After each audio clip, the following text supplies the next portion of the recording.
Bugungi darsimizda Cambridge 11 test 4 section 4 analizini ko'rib chiqamiz. O'z ko'rganingizdek bu qismda test 4 section 4 birinchi navbatda savollarni o'qib olishimiz kerak bo'ladi. O'qiymiz. Section 4 questions 31 to 40 instructionga qarasak one word only deyishibdi, faqatgina bitta so'z yozishimiz kerak deyishibdi. Endi o'qiymiz.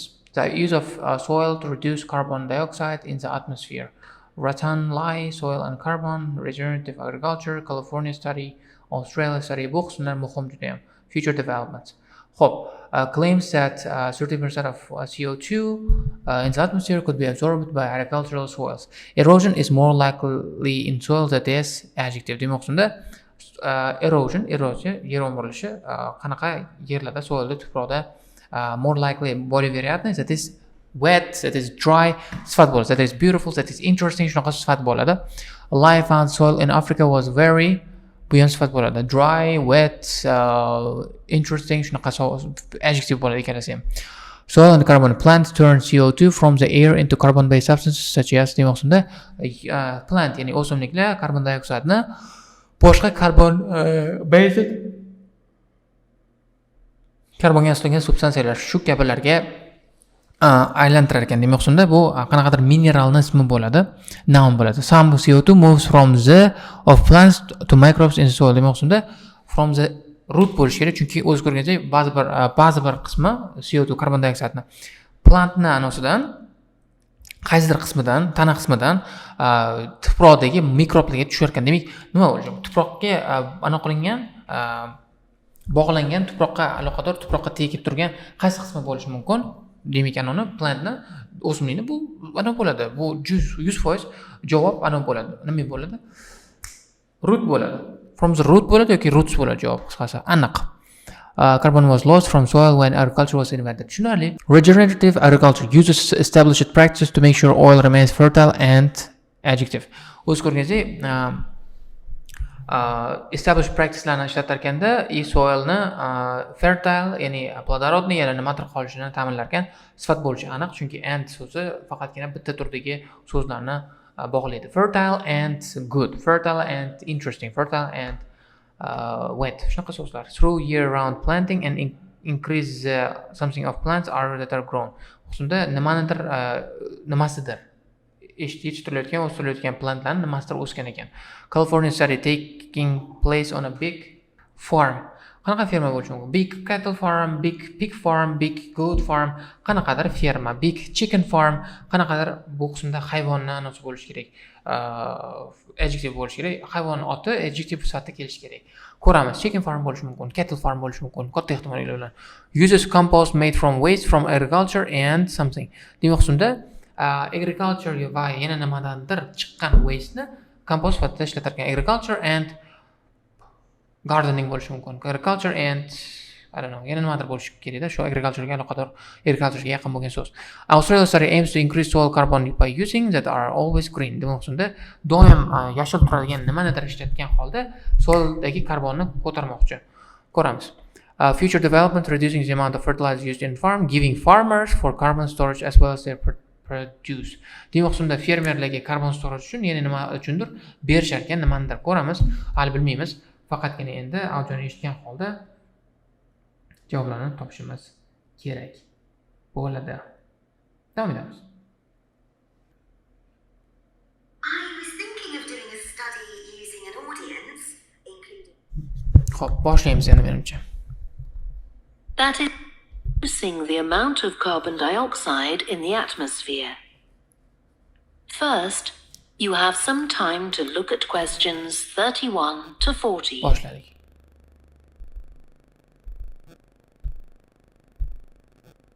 Century. We saw in the last lecture carefully and answer questions 31 to 40. Ketdik, boshladik. As we saw in the last lecture, a major cause of climate change is the rapid rise in the level of carbon dioxide in the atmosphere over the last century. If we could reduce the amount of CO2, perhaps the rate of climate change could also be slowed down. One potential method involves enhancing the role of the soil that plants grow in with regard to absorbing CO2. Ratan Lau, a soil scientist from Ohio State University in the USA, claims that the world's agricultural soils could potentially absorb 13% of the carbon dioxide in the atmosphere, the equivalent of the amount released in the last 30 years, and research is going on into how this might be achieved. Lau first came to the idea that soil might be valuable in this way, not through an interest in climate change, but rather out of concern for the land itself and the people dependent on it. Carbon-rich soil is dark, crumbly and fertile, and retains some water. But erosion can occur if soil is dry, which is... Erosion can occur if soil is dry, that is dry. Quruq bo'lgan soilda, tuproqda erosion bo'lishi mumkin, lekin karbon bo'lgan narsa dark, rich and wet dedi qisqasi. Nimadir dedi-da? O'qiymiz uni. Mana but rather out of concern for land itself, people depend on it. Carbon-rich soil is dark, crumbly and fertile, retains some water, but erosion can occur if soil is dry. Agar quruq qolsa, tuproq erosion bo'lishi mumkin. It's a likely effect if it contains inadequate amounts of carbon. Erosion is of course bad for people trying to grow crops or breed animals on that terrain. In the 1970s and 80s, Lau was studying soils in Africa so devoid of organic matter that the ground had become extremely hard. Extremely hard. Organic matter bo'lmagancha qotib qolgan. Hard bo'lib qolgan. Lau was studying soil in Africa so devoid of organic matter. Mana organic matter bo'lmagan that was on the ground had become extremely hard bo'lib qolgan. Yer toshdek qotib qolgan. Keyingisi. Like cement. There, he was a pioneer in the study of global warming, who suggested that carbon from the soil had moved into the atmosphere. This is now looking increasingly likely. Let me explain. For millions of years, carbon dioxide levels in the atmosphere have been regulated, in part, by a natural partnership between plants and microbes, tiny organisms in the soil. Plants absorb CO2 from the air and transform it into sugars and other carbon-based substances. Transform into sugars or other carbon-based substances. Sugars did Sugars. Surax not. Sugars. Demak, o'z ko'rganingizda plants dedi. Plantlar karbon dioxidni olar ekanda, sugar yoki boshqa carbon-based substancelarga o'zgartirar ekan. Tushunarli. Plants absorb CO2 from the air and transform it into sugars and other carbon-based substances. Job sugars bo'ladi. While a proportion of these carbon products remain in the plant, some transfer from the roots to fungi and soil microbes, which some transform from the roots to fungi and other soil microbes. The job roots. Aytgandim buni. Roots bo'ladi deganimiz roots bo'ldi. O'zing ko'rganingizda buni analiz qilsanglar, mantiq ishlatsanglar, grammatikani ishlatsanglar, plus shuni o'zing logikalarini ishlatsanglar, javob topiladi. Store the carbon in the soil. The invention of agriculture some 10,000 years ago disrupted these ancient soil building processes and led to the loss of carbon from the soil. When humans started draining the natural topsoil and ploughing it up for planting, they exposed the buried carbon to oxygen. This created carbon dioxide and released it into the air. And in some places, grazing by domesticated animals has removed all vegetation, releasing carbon into the air. Tons of carbon have been stripped from the world's soils, where it's needed, and pumped into the atmosphere. So, what can be done? Researchers are now coming up with evidence that even modest changes to farming can significantly help to reduce the amount of carbon in the atmosphere. Some growers have already started using an approach known as regenerative agriculture. This aims to boost the fertility of soil and keep it moist through established practices. Keep it moist dedi. Fertile and moist. Moist degani nam degani. Moist. Moisture so'zni olingan. Moist. O'qolamiz. Mana uni o'qimabman-ku. Some transfer from the roots to fungi and soil microbes demoq javob. Roots bo'ldi. Keyingisi Ko'p gapiradi. So aims to boost the fertility of the soil and keep it moist through established practices. Javob moist. These include keeping fields planted all year round and increasing the variety of plants being grown. Increasing the variety of plants being grown. Javob increasing the variety. Xilma xillik.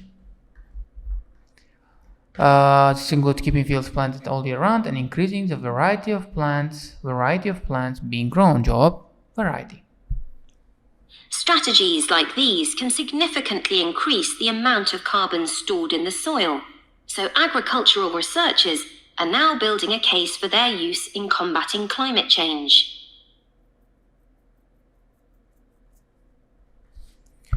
Qayta aytaman, shuni hisob qiling muhim deb, mana California studydan oldin 3 sekund o'zi ana bo'ldi. Pauza bo'ldi. Tasavvur qiling, 36 minut o'tkazib 36 minut o'tkazib bilmaysiz nima qilish yo'q. Ko'chit qachon keladi, 38 qachon keladi. Men o'tkazaveraman-ku deb xavotirlanib o'tirasiz, lekin mana hay to'xtaydi. Voy, mana o'qiganim yaxshi bo'ldi. California studydan boshlayib, o'chitni boshlayman, olalayman deysiz. Tushuninglar degan umiddaman. One American investigation into the potential for storing CO2 on agricultural lands is taking place in California. Soil scientist Wendy Silver of the University of California, Berkeley, is conducting a first-of-its-kind study on a large cattle farm in the state. O'z ko'rgazda cattle farm bo'ldi. Cattle farm deganim yoki chicken farm bo'ladi deganim, cattle farm bo'ldi. Cattle degani chorva degani bo'ldi. Javob katta. Cattle farmda qilayotgan ekan. Soil scientist Wendy Silver Berkeley is conducting a first-of-its-kind study on a large cattle farm in the state. Javob cattle farm. She and her students are testing the effects on carbon storage of the compost that is created from waste, both agricultural, including manure and corn stalks, and waste produced in gardens. Gardens. Wow. Such as leaves, branches, and lawn trimmings. Javobni aytdim, gardens degandim. Gardens. Qayoqdan bildim? Chunki bor gardensda bu qismda agriculture and horticulture degan narsa bor. Agriculture bu agriculture, horticulture degan garden degan. O'sha ikkalasidan birga juda ham birga keldi ko'p. O'sha uchun ham to'xta gardens bo'lsa kerak yoki horticulture bo'lsa kerak deganim, lekin javob gardens bo'ldi. O'zing ko'rganing 1, 2, 3 ta savolni o'zini javobini topib qo'ydim. O'qimasdan. Demak, bu sizni 10-qatdan background informationingiz, bu soha bo'yicha yoki birorta o'qigan ma'lumotlaringiz sizga foyda yordam berishini ko'rishingiz mumkin. Masalan, background information orqali men 3 ta savolga javobni bemalol topdim. O'qimasdan, eshitmasdan. Topish kerak gardensni. Balki xato qilgandirman, ko'ramiz. Mana. Create waste both agriculture, including manure and corn stalks and waste produced in gardens. Xo'p, gardens bo'ldi, chunki agriculture, horticulture degan mana background information bu savolga javob topishga yordam berdi. Keyingisiga o'tamiz. In Australia, soil ecologist Christine Jones is testing another promising soil enrichment strategy. Jones and 12 farmers are working to build up soil carbon by cultivating grasses that stay green all year round. Cultivating grasses that stay green all year round. The job grasses. Bo'ldi, javob bo'ldi. Tamom, keyingisiga o'tamiz. Yo'q, keyingisiga o'tishdan oldin buni o'qib olish kerak. Farmers are working on building soil carbon by cultivating grasses that stay green all year round. Yil bo'yi yashil turadigan grass, ya'ni o't cultivate qilish orqali qilishyapti shu ishni. Grasses. Javob. Like composting, the approach has already been proved experimentally. Jones now hopes to show that it can be applied on working farms and that the resulting carbon capture can be accurately measured. It's hoped in the future that projects such as these will demonstrate the role that farmers and other land managers can play in reducing the harmful effects of greenhouse gases. For example, in countries like the United States, where most farming operations use large applications of fertilizer, changing such long-standing habits will require a change of system. Ratan Lal argues that farmers should receive payment, not just for the corn or beef they produce, but also for the carbon they can store in their soil. Payment for the carbon they store on their soil. Wow, payment. Payments? payments deyishdi. Farmers should receive payments bas bitta xato qildim o'zi, chunki xayolim fikrim boshqacha deydi. For not just corn and beef they produce but also the carbon they can store in their soil. Javob payments bo'ladi. Xato problema hal qilib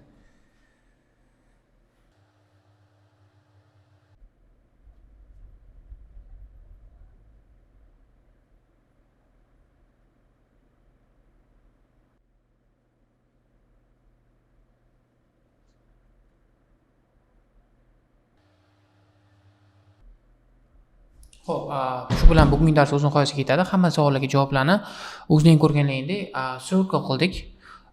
Unga yordam beruvchi yordamchi qismlarni underline qildik. Tushunmovchiliklar bo'lishi mumkin, tushunmay qolgan joylaring bo'lishi mumkin. Unda faqatgina nima qilish kerak? Skriptni o'qish kerak, yaxshilab o'qish kerak, e'tibor berishga, tushunishga harakat qilish kerak, bilmaydigan so'zni yodlashlik kerak. Shunda bir tushunasiz, baraka topib bir yaxshi natija chiqarishni oqibatida. Agar tushunmaydigan bo'lsangiz, agar bekorchilik qiladigan bo'lsangiz, ishyoqmaslik qiladigan bo'lsangiz, men o'qimayman, men so'zni yodlamayman. Cultivate degan so'z nimaga kerak menga? Cattle degan so'z nimaga kerak deb yuradigan bo'lsangiz, yuraverasiz. 5-5.5 hozir qilaverasiz. Undan 2 yil keyin ham, 3 yil keyin ham, 4 yil keyin ham mana shunaqa bo'lib yuraverasiz. O'shuning uchun ham baraka topkurlar, iltimos ozgina mehnat qilinglar. Sizlar ham ozgina bizning ham mehnatni hurmat qilgan holda, qadrga yetgan holda ozgina mehnat qilinglar-da. Vocablarni yodlaylik, iltimos. Shu bilan bugungi dars o'z nihoyasiga yetadi. Sizlar bilan keyingi darsda ko'rishguncha xayr. Bye bye.